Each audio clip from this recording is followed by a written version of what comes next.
ঘড়িতে ঢং ঢং করে সকাল 9:30 বেজে গেল, আর আমিও রান্নাঘরে বেগুন পোড়াচ্ছি। আজকে ব্রেকফাস্ট হচ্ছে বেগুন পোড়া আর মুড়ি।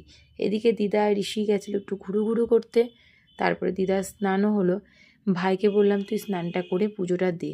তাই ভাই পুজো দিয়ে দিচ্ছে।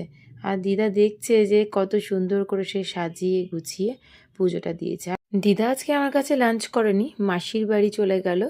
আর কিছুক্ষণের মধ্যেই মেঘ যেন ঘোর করে এসেছে। আর এই হাওয়াতে ঋষির চোখে একটা কী যেন ঢুকে গেছে, বেচারা চোখ নিয়ে খুব ব্যস্ত। তারপরে তার খেলাধুলো শুরু হলো, আর ওইদিকে না আমার এখনও রান্নাবান্না চলছে। আজকে একটু দেরি হয়েছে, কারণ সকাল থেকে বসে বেশ সবাই মিলে ব্রেকফাস্ট করলাম, দিদার সঙ্গে অনেকক্ষণ গল্প করলাম, তারপরে চায়ের আসরে বসলাম। এইসব করতে গিয়ে একটু রান্নাবান্নাটা দেরি হলো। আর ওইদিকে কৃষ্ণচূড়াটা দেখুন কী সুন্দর লাগছে। এরপরে সন্ধেবেলায় রেডি হয়ে চললাম মাসির বাড়িতে।